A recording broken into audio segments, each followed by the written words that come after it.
नमस्कार दोस्तों, आप सभी का स्वागत है हमारे यूट्यूब रैंकर्स टीम चैनल पर। दोस्तों, आज हम लेके आए हैं ज्योग्राफी की तीसरी क्लास और ज्योग्राफी में चर्चा कर रहे हैं एस्ट्रोनॉमी ब्रह्मांड के बारे में। सबसे पहले इससे हमारी 2 क्लासें हो चुकी हैं। इन 2 क्लासों में हमने चर्चा की थी सूर्य ग्रह, चंद्र ग्रह क्या होते हैं, अपभू क्या होते हैं, उपभू क्या होते हैं, ब्रह्मांड का निर्माण कैसे होता है, तारे के जन्म कैसे होता है और अंतिम अवस्था कौन-सी होती है, पल्सर, क्यूसर क्या होते हैं, इन सभी के बारे में चर्चा कर चुके हैं। यदि आपने हमारी अभी तक पिछली 2 क्लासों को नहीं देखा है, तो सबसे पहले हमारी उन 2 क्लासों को देखिए, उसके पश्चात 3rd क्लास देखिए।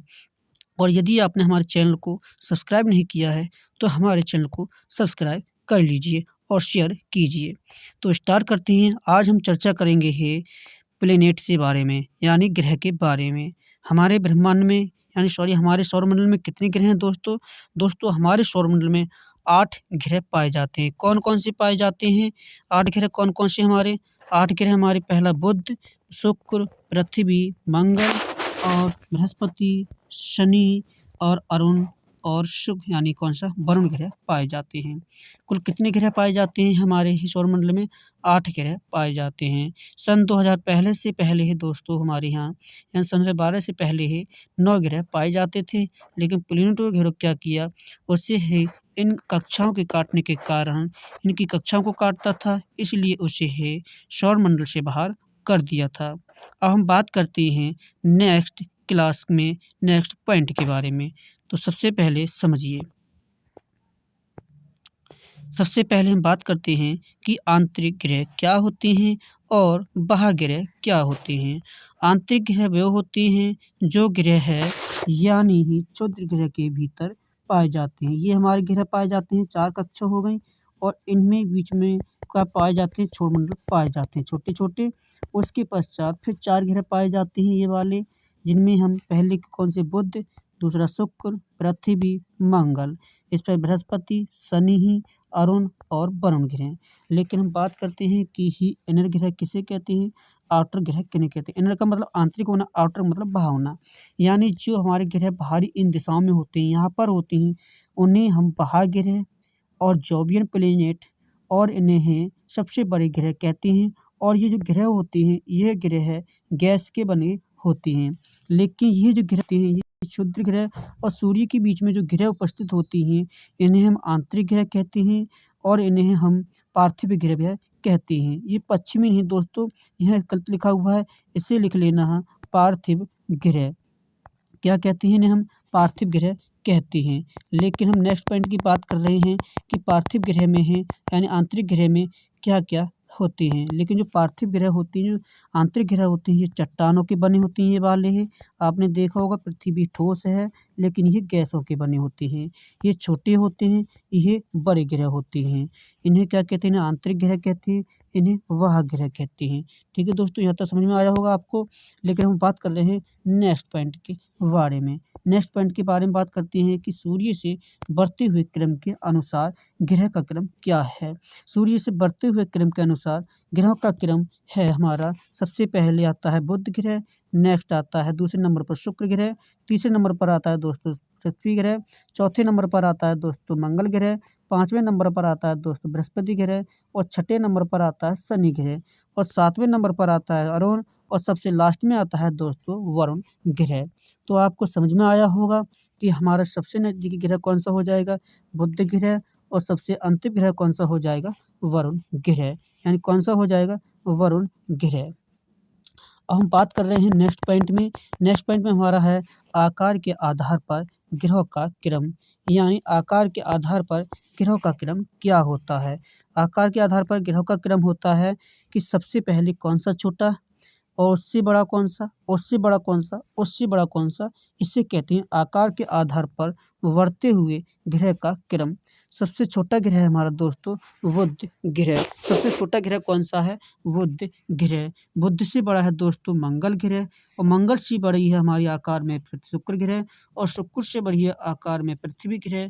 पृथ्वी से बड़ा है वरुण, वरुण से बड़ा है ग्रह अरुण, अरुण से बड़ा है शनि और शनि से बड़ा है सबसे बड़ा है बृहस्पति ग्रह। बृहस्पति ग्रह सबसे बड़ा है, सबसे छोटा ग्रह हमारा कौन सा है दोस्तों? बुध ग्रह। ये जो क्रम हो गया, ये तो क्रम हो गया दोस्तों हमारा आकार के आधार पर। अब नेक्स्ट पॉइंट की बात करते हैं परिक्रमण काल के आधार पर। आई होप कि आपको हो परिक्रमण काल पर सॉरी आई होप कि आपको हो यह समझ में आया होगा कि सूर्य से बढ़ते हुए क्रम के अनुसार कौन कौन से ग्रह हैं। और हम चर्चा करते हैं अभी हम दूसरी पॉइंट की चर्चा कर रहे हैं परिक्रमण काल क्या होते हैं। परिक्रमण काल क्या होते हैं? परिक्रमा का मतलब किसी के चारों ओर घूमना, यानी क्रमण मतलब घूमना, तो उससे हम कहते हैं परिक्रमण काल कहते हैं। परिभ्रमण का मतलब अपने अक्ष पर घूमना, यानी वह ग्रह जो अपने अक्ष पर घूमता है उसे कहते हैं परिभ्रमण। तो हम बात करते हैं कि परिक्रमण के काल के आधार पर ग्रहों का क्रम बढ़ता क्रम क्या है। बढ़ता का मतलब सबसे कम कौन समय सबसे बढ़ता हुआ का मतलब सबसे पहले कौन घूम जाता है और सबसे बाद में कौन घूमता है। सबसे पहले घूमता है दोस्तों बुध ग्रह, उसके पश्चात शुक्र ग्रह, पृथ्वी ग्रह, फिर मंगल ग्रह, बृहस्पति ग्रह और शनि ग्रह। फिर लास्ट में घूमता है हमारा वरुण ग्रह। वरुण ग्रह 164 साल में है पृथ्वी या सूर्य का चक्कर लगाता है। सबसे पहले कौन लगाता है सूर्य का चक्र? बुध ग्रह। सबसे बाद में चक्र कौन लगाता है सूर्य का? वरुण ग्रह। अब हम बात करते हैं नेक्स्ट पॉइंट में हमारा है कि परिभ्रमण क्या होता है। परिभ्रमण के आधार पर बात कर रहे हैं। परिभ्रमण का मतलब सबसे पहले अपने अक्ष पर कौन घूमता है। सबसे पहले घूमता है बृहस्पति ग्रह, फिर उसके पश्चात शनि, फिर वरुण और फिर अरुण ग्रह, उसके पश्चात पृथ्वी ग्रह, फिर मंगल और बुध और शुक्र ग्रह। सबसे देरी से अपने अक्ष पर घूमता है शुक्र ग्रह, सबसे पहले अपने अक्ष पर घूमता है बृहस्पति ग्रह। अब हम नेक्स्ट पॉइंट की बात कर रहे हैं घनत्व के आधार पर। घनत्व के आधार पर ग्रहों का बढ़ता हुआ क्रम। तो घनत्व के आधार पर ग्रहों का बढ़ता हुआ क्रम क्या है? सबसे पहले पॉइंट की बात करते हैं। सबसे पहला पॉइंट है कि सबसे पहले कौन सा घूमता है, सबसे ज़्यादा घनत्व किसका है? सबसे कम शनि ग्रह का। शनि ग्रह का जो घनत्व है दोस्तों सबसे कम है, लेकिन सबसे ज़्यादा घनत्व हमारा पृथ्वी ग्रह का। क्वेश्चन पूछता है कि निम्न में से किस ग्रह का घनत्व सर्वाधिक पाया जाता है? तो किसका है दोस्तों? पृथ्वी ग्रह का। क्वेश्चन पूछता है निम्न ग्रह में से किस ग्रह का घनत्व सबसे कम होता है? शनि ग्रह का। ठीक है दोस्तों, आई होप कि आपको ये समझ में आया होगा कि घनत्व के आधार पर ग्रहों का क्रम क्या होता है। अब हम बात करते हैं नेक्स्ट पॉइंट है द्रव्यमान के अनुसार ग्रहों का बढ़ता हुआ क्रम। द्रव्यमान के अनुसार का मतलब सबसे कम द्रव्य किसका है, सबसे द्रव्यमान किस ग्रह का है। तो सबसे कम जो द्रव्यमान पाया जाता है दोस्तों वो पाया जाता है बुध ग्रह का। सर्वाधिक द्रव्यमान जो पाया जाता है वह पाया जाता है बृहस्पति ग्रह का। तो क्वेश्चन पूछता है कि निम्न में से किस ग्रह का द्रव्यमान सर्वाधिक होता है। सर्वाधिक किसका होता है? बृहस्पति ग्रह का। सबसे कम ग्रह किसका होता है? बुध ग्रह का। आई होप कि आपको ये सब बढ़ते हुए क्रम के अनुसार समझ में आए होंगे। अब हम चर्चा करते हैं बारीकी से एक एक ग्रह के बारे में। तो हम नेक्स्ट पे हम बात कर रहे हैं। चलो दोस्तों, सबसे पहला हमारा पॉइंट है, सबसे पहला हमारा ग्रह है बुध ग्रह। बुध ग्रह क्या है? बुध ग्रह में हम बात करते हैं कि बुध ग्रह क्या होता है। बुध ग्रह में है हमारा कि बुध ग्रह में लिखा हुआ है दोस्तों सबसे नज़दीकी ग्रह, लेकिन ये है किसके? सूर्य के। यह सूर्य के दोस्तों सबसे नज़दीकी ग्रह है। सूर्य के सबसे नज़दीकी ग्रह है और ये सूर्य के चारों ओर यानी इसका परिक्रमण काल सबसे जल्दी होता है, लेकिन इसका परिभ्रमण काल सबसे देर में यानी सबसे जल्दी हो जाता है। कितनी? 88 दिनों में। 88 दिन में ये अपने अक्ष पर घूम लेता है और 88 दिन में ही ये है सूर्य के चारों ओर चक्कर लगा लेता है। लेकिन तीसरा पॉइंट महत्वपूर्ण लिखा हुआ है कि इसके पास कोई भी प्राकृतिक उपग्रह नहीं पाया जाता है। क्वेश्चन पूछता है कि निम्न में से किन दो ग्रहों के पास प्राकृतिक उपग्रह नहीं होते हैं। तो दो ग्रह ऐसी हैं जिनके पास प्राकृतिक उपग्रह नहीं होते हैं। एक तो हो गया हमारा बुध ग्रह और दूसरा है दोस्तों हमारा शुक्र ग्रह। इन दो ग्रहों के पास कोई भी प्राकृतिक उपग्रह नहीं है, कोई भी प्राकृतिक उपग्रह नहीं है। तो कौन कौन सी दो ग्रह हो गए जिनके पास कोई प्राकृतिक उपग्रह नहीं है? शुक्र ग्रह और बुध ग्रह। अब नेक्स्ट पॉइंट की बात करते हैं हम वीनस। तो आपको यहाँ तक समझ में आया होगा कि मरकरी यानी बुध ग्रह क्या है। ये सूर्य के सबसे नज़दीकी ग्रह है और ये अपने अक्ष पर और सूर्य के चारों 28 दिन में चक्कर लगा लेता है। इसके पास कोई प्राकृतिक ग्रह नहीं है। दूसरा पॉइंट है हमारा शुक्र ग्रह। तो शुक्र ग्रह में क्या है, शुक्र ग्रह में पहला पॉइंट है, इसे हम सौरमंडल का सबसे चमकीला ग्रह कहते हैं। क्वेश्चन अगर पूछे कि सौरमंडल का सबसे चमकीला ग्रह किस ग्रह को कहते हैं, शुक्र ग्रह को। दूसरा पॉइंट है कि इसे पृथ्वी की जुड़वा बहन कहा जाता है। क्वेश्चन पूछता है कि निम्न में से किस ग्रह को पृथ्वी की जुड़वा बहन कहते हैं। तो किस ग्रह को पृथ्वी की जुड़वा बहन कहते हैं, यानी शुक्र ग्रह को जुड़वा बहन कहा जाता है और इसे सौरमंडल की सबसे यानी रानी भी कहा जाता है। क्वेश्चन पूछे कि सौरमंडल की रानी किसे कहते हैं, शुक्र ग्रह को, और इसे सौरमंडल के सबसे चमकीला ग्रह कहते हैं और इसे इवनिंग स्टार और मॉर्निंग स्टार भी कहते हैं। यानी इसे क्यों कहते हैं, इन सभी के बारे में चर्चा करते हैं। सबसे पहले हम इसे इसलिए कहते हैं दोस्तों, सौरमंडल के सबसे चमकीला ग्रह और सौरमंडल की रानी इसलिए कहते हैं कि इसके पास जो कार्बन डाइऑक्साइड की मात्रा होती है वो 95% पाई जाती है। 95% पाए जाने के कारण कार्बन डाइऑक्साइड का काम होता है प्रकाश को रोकना, तो इसीलिए प्रकाश को नहीं जाने देती है। CO2 का काम होता है दोस्तों कि प्रकाश को रोकना। कार्बन डाइऑक्साइड का काम क्या होता है, प्रकाश को रोकना। ये 95% जो कार्बन डाइऑक्साइड होती है, ये कार्बन डाइऑक्साइड प्रकाश को रोक लेती है और जिस कारण शुक्र ग्रह पर सबसे ज़्यादा तापमान पाया जाता है, जो कि सूर्य से दूसरे क्रम के आधार पर भी ये सबसे ज़्यादा गर्म ग्रह इसीलिए होता है कार्बन डाइऑक्साइड की मात्रा के कारण। लेकिन अगला पॉइंट है कि इसे इवनिंग स्टार और मॉर्निंग स्टार क्यों कहते हैं। इवनिंग स्टार और मॉर्निंग स्टार इसलिए कहते हैं, शाम के समय में ये है यानी जिधर सूर्य उदय है, जिधर सूर्य है यानी उदय होता है और जिधर सूर्य है उगता है, उधर क्या है कि ये सबसे पहले सुबह 4 बजे निकल आता है और शाम को अस्त होते समय है ये उससे पहले दिखाई देने लगता है। अस्त होते समय दिखाई देने लगता है, उसे कहते हैं इवनिंग स्टार, और जो उदय होने से पहले दिखाई यानी सूर्य का उदय होने से पहले दिखाई देता है उसे कहते हैं मॉर्निंग स्टार। अब हम नेक्स्ट पॉइंट की बात कर रहे हैं कि इसका परिक्रमण काल और परिभ्रमण काल कितना होता है। इसका जो परिक्रमण काल होता है वह 225 दिन का होता है, यानी 225 दिन में ही ये अपने सूर्य के चारों ओर चक्कर लगा लेता है। लेकिन ये 243 दिन में अपने अक्ष पर घूम जाता है। अपने अक्ष पर कितने दिनों में परिभ्रमण काल कितना होता है इसका, 243 दिन, और इसका परिक्रमण काल कितना होता है, 225 दिन होता है। आई होप कि आपको यहाँ तक यानी शुक्र ग्रह के बारे में अच्छी प्रकार से समझ में आया होगा। तो सबसे पहले पॉइंट हम बात करते हैं नेक्स्ट ग्रह के बारे में। नेक्स्ट ग्रह के जानने से पहले इसके कुछ पॉइंट और हैं कि इसमें पहला पॉइंट ये लिखा हुआ है कि अगला पॉइंट कि इसके पास कोई प्राकृतिक उपग्रह नहीं है, जिसमें हमने पहली बार आपसे चर्चा कर चुके हैं बुध ग्रह के साथ। मैंने आपको बताया था बुध ग्रह में कि बुध ग्रह और शुक्र ग्रह के पास कोई प्राकृतिक उपग्रह नहीं पाए जाते हैं। अगला नेक्स्ट पॉइंट है कि इस ग्रह को हम पृथ्वी का भागनी भी ग्रह कहते हैं। और ये जो ग्रह हमारे, एक है हमारा वीनस ग्रह और एक है यूरेनस ग्रह। ये जो देवग्रह हैं ये दोनों ग्रह दोस्तों हो क्लॉकवाइज घूमते हैं। कैसे घूमते हैं, क्लॉकवाइज। क्वेश्चन अगर पूछे कि वह दो कौन से ग्रह हैं जो क्लॉकवाइज घूमते हैं यानी घड़ी की दिशा में घूमते हैं, तो कौन से हो जाएंगे, वीनस और यूरेनस। जिस ग्रह में नस लगा हुआ है वो समझ लो क्लॉकवाइज घूमते हैं और शेष ग्रह जो होते हैं हमारे वो एंटी क्लॉकवाइज घूमते हैं। आई होप कि आपको समझ में आया होगा।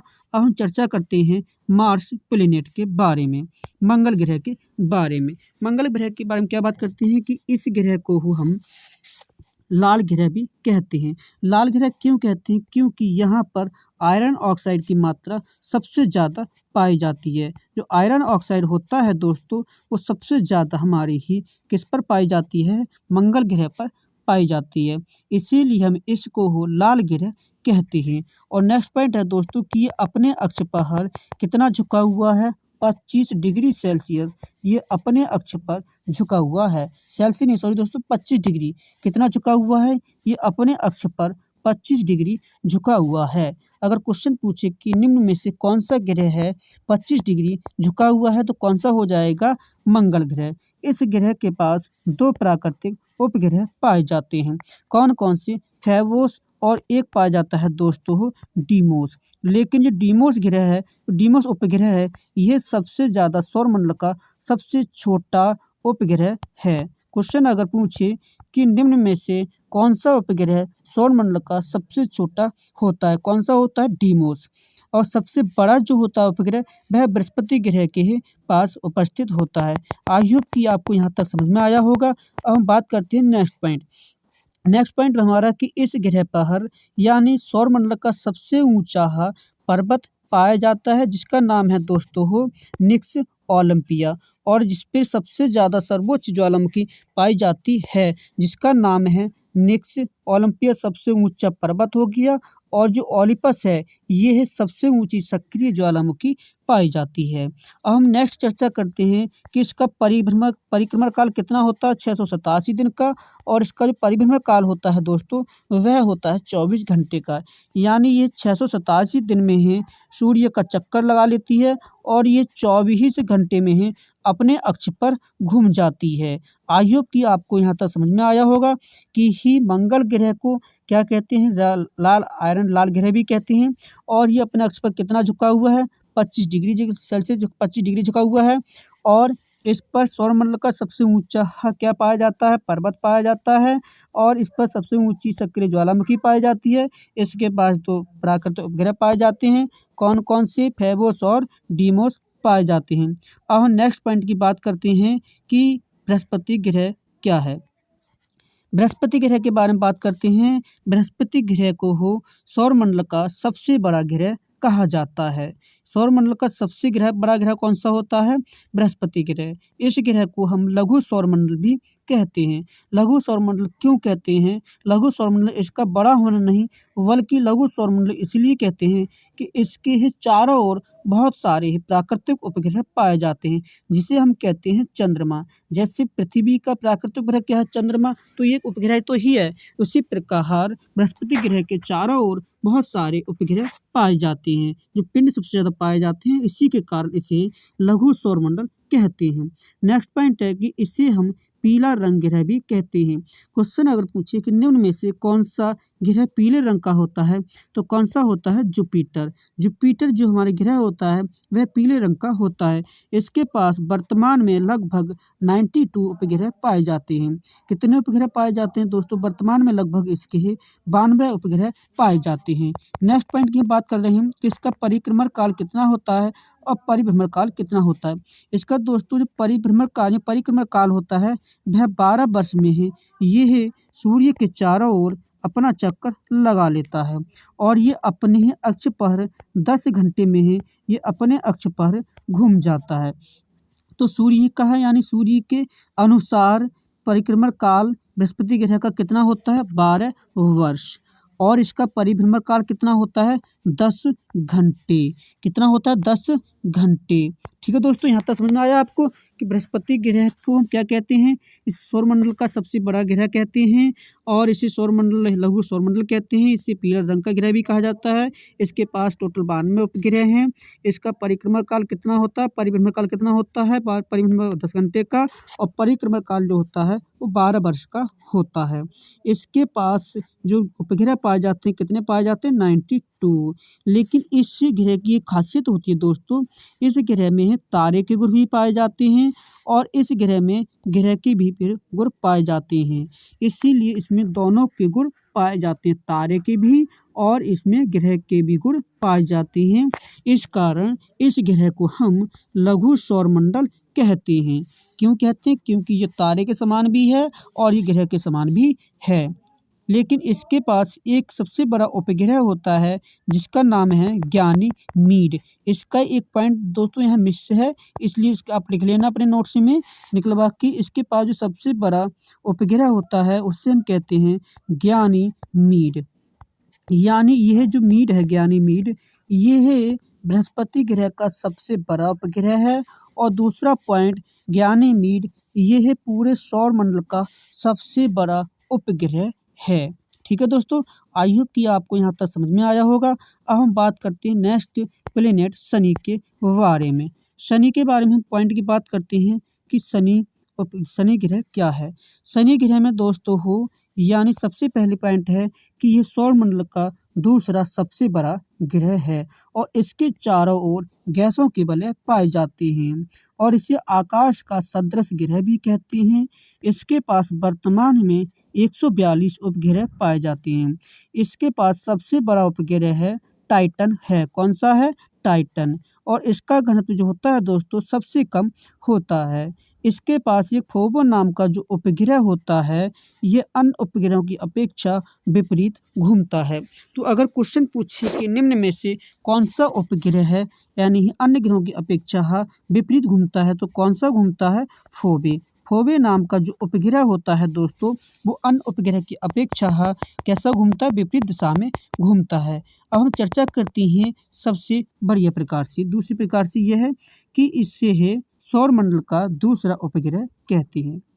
दूसरा सबसे बड़ा उपग्रह कहते हैं और इसके चारों ओर जो वलय पाए जाते हैं इस प्रकार से दोस्तों इसके चारों ओर गैसों के वलय पाए जाते हैं। अगर क्वेश्चन पूछे कि किस ग्रह के पास चारों ओर गैसों के वलय पाए जाते हैं तो शनि ग्रह के पास भी पाए जाते हैं और उनके पास भी और वरुण के पास भी पाए जाते हैं। और इस ग्रह के पास कितने उपग्रह होते हैं? 142। 142 यानी ये इसके पास बृहस्पति ग्रह से भी ज़्यादा चंद्रमा पाए जाते हैं। इसके सबसे बड़ा उपग्रह कौन सा है? टाइटन। टाइटन उपग्रह किसका है? शनि का है। इसका घनत्व कितना होता है? सबसे कम। मैंने आपको पहले भी समझाया था यानी घनत्व के अनुसार कि सबसे कम घनत्व किसका होता है? शनि ग्रह का। और सबसे ज़्यादा घनत्व किसका होता है? पृथ्वी ग्रह का। पृथ्वी ग्रह का क्या होता है? सबसे ज़्यादा घनत्व होता है। और इसके पास ये कौन सा उपग्रह है? फोबे नाम का उपग्रह है जो कि अन्य ग्रह की अपेक्षा विपरीत दिशा में घूमता है। आई होप कि आपको यहाँ तक समझ में आया होगा। आज हमने चर्चा की थी ही शनि ग्रह क्या होता है, बृहस्पति ग्रह क्या होते हैं और पृथ्वी ग्रह मंगल ग्रह क्या होते हैं, शुक्र ग्रह क्या होते हैं और इनर प्लेनेट क्या होते हैं, आउटर प्लेनेट क्या करते हैं। अब दोस्तों नेक्स्ट चर्चा करेंगे है कल, जिसमें हम बात करेंगे है अरुण ग्रह के बारे में। अरुण ग्रह के बारे में बात करेंगे, वरुण ग्रह के बारे में बात करेंगे और बात करेंगे हम पृथ्वी ग्रह के बारे में। आई होप कि आपको यहाँ तक समझ में आया होगा। अब हम नेक्स्ट चर्चा कब करेंगे? कल। जय हिंद दोस्तों, मैं अपनी क्लास ही रोकता हूँ लेकिन रोकने से पहले मैं आपसे कहना चाहता हूँ कि यदि आपने अभी तक हमारे चैनल को सब्सक्राइब नहीं किया है तो हमारे चैनल को आप सब्सक्राइब कर लीजिए।